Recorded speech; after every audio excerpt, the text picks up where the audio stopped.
দক্ষিণ কোরিয়ার প্রেসিডেন্টকে অভিশংসনের দাবিতে পার্লামেন্টের বাইরে যখন বিক্ষোভে উত্তাল দেশটির জনগণ, তখন ভেতরে চলছে ভোটাভুটি।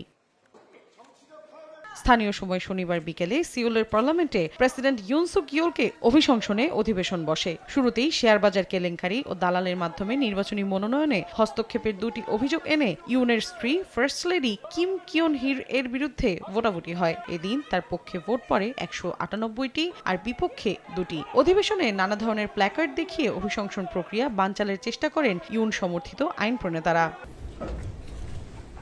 এদিন সকালে টেলিভিশনে জাতির উদ্দেশ্যে দেয়া ভাষণে ক্ষমা চান প্রেসিডেন্ট। বলেন, পুনরায় সামরিক আইন জারির মতো কোনো ঘটনা আর ঘটবে না। দেশের ভবিষ্যৎ ব্যবস্থাপনার জন্য তার দল এবং সরকার দায়ী থাকবে বলেও অঙ্গীকার করেন তিনি।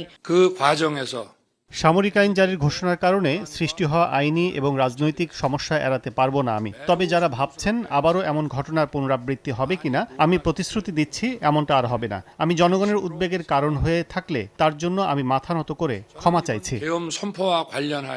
ক্ষমা চাওয়ার পর প্রেসিডেন্ট ইউনকে অভিশংসনের দাবিতে বিক্ষোভে উত্তাল হয়ে ওঠে দক্ষিণ কোরিয়া। শনিবার সকাল থেকেই দেশটির পার্লামেন্ট ভবনের সামনে জড়ো হন প্রধান বিরোধী দলের নেতাকর্মীরা। প্রেসিডেন্ট ইউনকে পদ থেকে সরিয়ে দিতে ক্ষমতাসীন দলের নেতাকর্মীদেরও তাদের সঙ্গে থাকার আহ্বান জানানো হয়।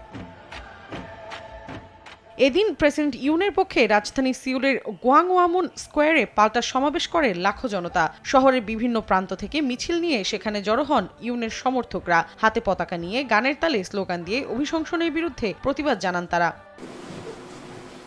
গেল মঙ্গলবার রাষ্ট্রবিরোধী শক্তি এবং উত্তর কোরিয়া থেকে পাওয়া হুমকির কথা উল্লেখ করে দক্ষিণ কোরিয়ায় সামরিক আইন জারি করেন দেশটির প্রেসিডেন্ট ইউন সুক ইয়োল। পরে জনগণ ও বিরোধী দলের তোপের মুখে ঘোষণা বাতিল করেন তিনি। এরপর থেকেই তাকে ক্ষমতাচ্যুত করার দাবিতে শুরু হয় বিক্ষোভ। মৌসুমী সাথী, সময় সংবাদ।